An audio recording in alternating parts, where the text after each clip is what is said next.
Hello everyone, कैसे हैं आप सभी लोग। आप सभी को राधे राधे। 13 मार्च 2023 का हरियाणा करंट अफेयर का वीडियो है ये। सभी ने ख्याल रखा होगा, आप लोगों ने अपना H3N2 वायरस जो है बहुत तेज़ी से फैल रहा है। सीजनल फीवर होने के चांसेस, कोल्ड, बुखार, खांसी, कफ, ये चीज़ें जो महसूस हो रही है, इनको हल्के में मत लीजिएगा। अपना इम्यूनिटी का खास ख्याल रखिएगा।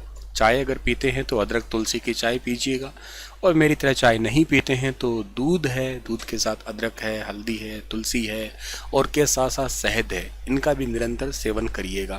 क्योंकि पढ़ाई के साथ साथ सेहत का ख्याल रखना बेहद ज़रूरी है। पढ़ाई तो हो जाएगी, अगर सेहत ठीक नहीं रही तो हम कामयाबी किसे दिलाएंगे, और कौन ही इस कामयाबी का सबब देख पाएगा। आइए सेशन की शुरुआत करते हैं हम लोग। और कल आपसे एक सवाल किया था, उसका सही जवाब क्या होगा कि दिसंबर 2022 में कॉरपोरेट मामलों के मंत्रालय ने कंपनियों को अपनी वार्षिक आम बैठकें और असाधारण आम बैठकें वीडियो कॉन्फ्रेंस मोड के माध्यम से कब तक चलाने की अनुमति दी है। तो इस साल के सितंबर 2023 तक चलाने की अनुमति दी है, यानी कि ऑप्शन नंबर 3 इस सवाल का बिल्कुल ठीक था। यह विस्तार उन कंपनियों के लागू होगा जो वित्तीय वर्ष 31 दिसंबर 2022 से 31 मार्च 2023 को समाप्त होने वाला है। तो उनको एक्सटेंशन दिया है, यूं कहिएगा, थोड़े समय के लिए ये। हाल ही में सीएम ने अनुसूचित जाति जनजाति के लिए 660 ट्रैक्टरों पर कितने करोड़ रुपए का ई अनुदान भुगतान जारी किया है। तो अभी रिसेंटली जो है ई ग्रांट पेमेंट जारी की गई है। कितने करोड़ रुपए के जारी किए गए हैं? 20 करोड़ रुपए के।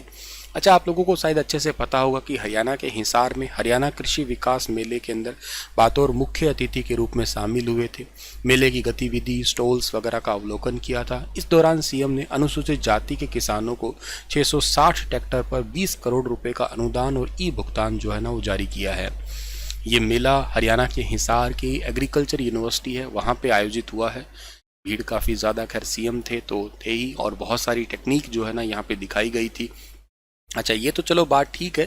ये ट्रैक्टर है जो गरीब लोगों के लिए जो है ना दिए गए हैं, इनको जारी किया गया है अभी हाल ही में। मतलब 660 ट्रैक्टरों पर 20 करोड़ रुपए का अनुदान, ई अनुदान भुगतान इलेक्ट्रॉनिक माध्यम से जारी किया गया है अभी हाल ही में। हाल ही में किसने लेफ्टिनेंट कर्नल सुंदर सिंह मार्ग हिसार में उद्घाटन किया है? मतलब एक नया मार्ग है और इसका उद्घाटन भी हिसार में मुख्यमंत्री जी ने ही किया है, यानी कि ऑप्शन नंबर ए इस सवाल का बिल्कुल ठीक रहेगा।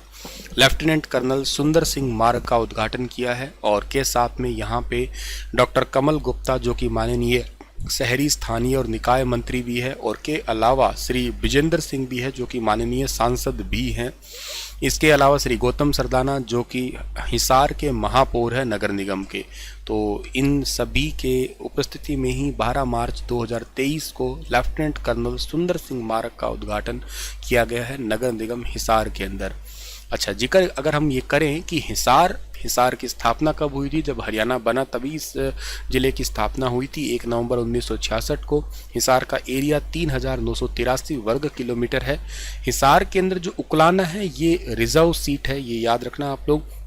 इसके अलावा हिसार को पुराने ज़माने में जैसे अष्टाध्यायी में इशू यार के नाम से जाना गया है। हिसार फिरोजा जानते हैं, सिटी स्टील सिटी के रूप में जानते हैं, इस्पात नगरी या मैग्नेट सिटी भी कहते हैं। हिसार के 4 गेट बहुत फेमस है। एक गेट इसमें है मोरी गेट, याद रखना, ठीक है। दूसरा गेट जो है वो कौन सा है? दिल्ली गेट है। तीसरा गेट है वो है तलाकी गेट, ठीक है। और चौथा गेट जो है वो है नागुरी गेट। खैर नागुरी गेट आप जानते ही होंगे बहुत अच्छे से। Mori gate, Delhi gate, Talaki gate और नागुरी गेट, ये याद रखना। हिसार में भेड़ प्रजनन केंद्र है जिसकी स्थापना 1985 में हुई थी। भैंस प्रजनन केंद्र जिसकी स्थापना 1985 में हुई थी। यहाँ पे थोड़े समय पहले ही अभी गौरव नाम का एक कटड़ा है, उसको पैदा किया गया था OIVF टेक्नोलॉजी के माध्यम से। इनवर्टो फर्टिलाइजेशन जो टेक्निक होती है उसी के माध्यम से ही इसको पैदा किया गया था। अशो प्रजनन केंद्र है, ये 1986 में इसकी स्थापना हुई थी।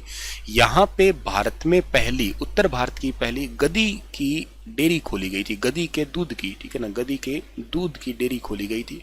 इस दूध की नस्ल ये गधी की जो नस्ल है ना वो क्या है? ये हलारी, क्या बोल रहा हूँ मैं आज, ठीक है, हलारी नस्ल की ये है। और इसका ये दूध कहाँ सर ज़रूरत होता है? इसका दूध कॉस्मेटिक प्रोडक्ट में ज़रूरी होता है।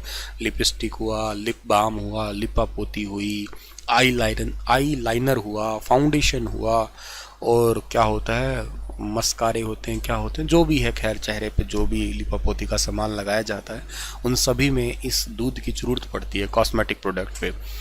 ये हलारी नस्ल जो है ये कहाँ की है, ये गुजरात की है, ठीक है, याद रखिए गुजरात। और गुजरात में भी कहाँ पे है, गुजरात के अंदर कच्छ नाम की जगह है। कच्छ में जंगली गधे पाए जाते हैं, ये भी याद रखना आप लोग, ठीक है।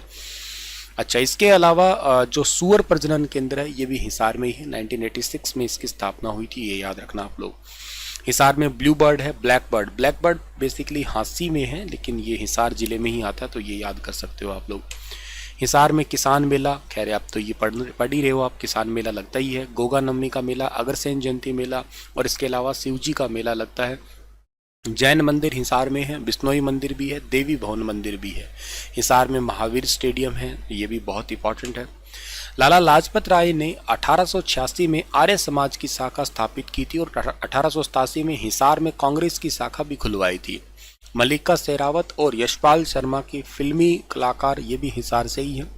अच्छा, फिल्मी कलाकार से याद आता है तो सतीश कौशिक जी का नाम याद आता है। और सतीश कौशिक जो है ना, ये याद रखना आप लोग कौन से जिले से संबंधित, ये महेंद्रगढ़ से संबंधित, ये भी याद रखना आप लोग, ठीक है ना, महेंद्रगढ़ से, जिनका भी हाल ही में देहांत हुआ है। पंडित जसराज, हालांकि अब तो इनका संबंध आप कहिएगा कहाँ से है, अब तो इनका संबंध हो चुका है हमारा फतेहाबाद के पीली मंदोरी से। लेकिन जब इनका जन्म हुआ था तब फतेहाबाद डिस्ट्रिक्ट था नहीं, तो 28 जनवरी 1930 को इनका जन्म हुआ था। देहांत इनका 17 अगस्त 2020 को हुआ था। पहलवान चंदगी राम भी हिसार जिले से ही है, जिनको भारत केसरी और हिंद केसरी का खिताब मिल चुका है। गीतिका जाखड़, ललिता सहरावत, ये दोनों ही हिसार से हैं, दोनों ही कुश्ती की खिलाड़ियां हैं ये। चंद्रावल फिल्म की हीरोइन उषा शर्मा भी हिसार से ही है। पर्वतारोही अनीता कुंडू, शिवांगी पाठक और मांडवी गर्ग, ये भी हिसार से ही है। अनीता कुंडू की बात की जाए तो माउंट एवरेस्ट पर दोनों साइड से चढ़ाई करने का रिकॉर्ड बनाया था। अर्जेंटीना की चोटी अकांगोआ पर भी चढ़ाई करने का रिकॉर्ड है, चाइना की साइड से और नेपाल की साइड से, दोनों से ही माउंट एवरेस्ट फतेह कर चुकी है। हाल ही में हरियाणा के कितने पहलवानों का एशियाई चैंपियनशिप में सिलेक्शन हुआ है, तो एशियाई चैंपियनशिप में सिलेक्शन हुआ है अभी हाल ही में हरियाणा के 5 पहलवानों का। ऑप्शन नंबर ए इस सवाल का बिल्कुल ठीक है। अच्छा, ये 5 पहलवान है कौन सर? ये 5 पहलवान में से पहले है 57 किलोग्राम भार वर्ग में अंशु मलिक का। अंशु मलिक ने आपको याद हो तो कॉमनवेल्थ के अंदर सिल्वर मेडल जीता था। और 76 किलोग्राम भार वर्ग में प्रिया मलिक है। और 59 किलोग्राम में सरिता मोर है, ये भी इंपॉर्टेंट खिलाड़ी, इनके सवाल पूछे जाते हैं। 65 किलोग्राम वेट कैटेगरी में मनीषा है और 68 किलोग्राम भार वर्ग में निशा दहिया है, इनका भी हाल ही में सिलेक्शन हुआ है। अच्छा सर, ये चैंपियनशिप है, ये कब से कब तक होगी और कहाँ होगी? तो ये चैंपियनशिप होगी 7 से 14 अप्रैल तक। कहाँ होगी सर? कजाकिस्तान में। अच्छा, कजाकिस्तान थोड़े समय पहले चर्चा में क्यों था, न्यूज़ में क्यों था, दिमाग पे जोर डालिएगा। कजाकिस्तान की राजधानी पहले अस्ताना हुआ करती थी, फिर इसकी राजधानी बदल के नूर सुल्तान कर दी। लंबे समय से यहाँ पे एक राष्ट्रपति रह रहे थे नूर सुल्तान, उनके नाम पे, फिर दोबारा से इसकी राजधानी अस्ताना कर दी। तो करंट में इसकी राजधानी अस्ताना है। और एक बात और के लिए चर्चा है, डेथ पेनल्टी को माफ करने वाला दुनिया का पहला देश। मौत की सजा अब इस देश में नहीं होगी, ये भी याद रखना आप लोग। और हरियाणा के जींद के भाई सुरेंद्र सिंह मलिक मेमोरियल खेल कूद निडानी है, यहाँ की 5 महिलाओं का सिलेक्शन अभी हुआ है ये एशियन चैंपियनशिप के लिए। और अंशु मलिक को तो राष्ट्रपति जी द्वारा 1 दिसंबर 2022 को अर्जुन अवार्ड से भी नवाजा गया था, क्योंकि बहुत इंपॉर्टेंट खिलाड़ी है। 2016 में एशियन सब जूनियर चैंपियनशिप में गोल्ड मेडल, 16 में ही विश्व कैडेट चैंपियनशिप में ब्रॉन्ज मेडल, 17 में विश्व खेल स्कूल चैंपियनशिप में गोल्ड मेडल और 17 में ही एशिया कैडेट कुश्ती चैंपियनशिप में ब्रॉन्ज मेडल अब तक ये जीत चुकी है। के अलावा इनके पास में और भी उपलब्धियां हैं, जैसे 2020 में वर्ल्ड रैंकिंग कुश्ती चैंपियनशिप में सिल्वर मेडल इन्होंने जीता था, तो ये अपने आप में एक बहुत ही इंपॉर्टेंट खिताब था इनका। हरियाणा ने पानी की खपत को कम करने के लिए सरकार ने पहले चरण में कितने हजार रिचार्ज बोरवेल लगाने की घोषणा की है। जैसे बारिश होती है तो बारिश का पानी उसको इकट्ठा करके रिचार्ज बोरवेल में डाला जा सके, जिससे क्या है कि हमारा ग्राउंड वाटर लेवल है वो सुधर सके। और इसके लिए 1000 पहले फेज में रिचार्ज बोरवेल लगाने की घोषणा की गई है। ये बात आप लोगों को जो है ना वो याद रखनी है। अगली बात इंपॉर्टेंट है कि हमारे पास में यहाँ पे 25,000 रुपये इसमें किसानों को देने हैं, बाकी खर्च हरियाणा सरकार इसमें वहन करेगी। और पहले चरण में 1000 रिचार्ज बोरवेल हरियाणा सरकार लगाएगी, ताकि बरसाती पानी को जमीन में वापस डाले जा सके। किस रेल मार्ग पर देश की पहली हाइड्रोजन पावर ट्रेन का संचालन किया जाएगा? ये कुछ करंट अफेयर जो प्रीवियस डेज में कुछ इंपॉर्टेंट रहे थे वो रिवाइज करवा रहा हूं आपको मैं। तो इस सवाल का ठीक आंसर कालका शिमला था। हरियाणा के हिसार जिले में किस वर्ल्ड हेरिटेज साइट की खुदाई हुई है? तो ये राखी गढ़ी साइट है। All India junior ranking badminton tournament में लड़कियों का खिताब किसने जीता? तो ये जीता उन्नति हुड्डा ने।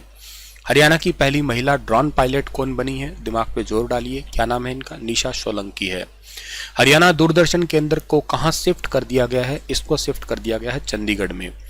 हरियाणा के किन साहित्यकारों को विश्व हिंदी साहित्य रत्न सम्मान 2023 से सम्मानित किया गया है? एक का नाम सत्यवान सौरभ, एक का नाम प्रियंका सौरभ।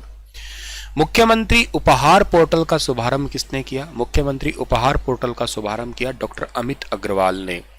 इसी के साथ ये लेक्चर समाप्त है और आपके लिए सवाल है कि हरियाणा में दूसरे एम्स का निर्माण किस जिले में होगा?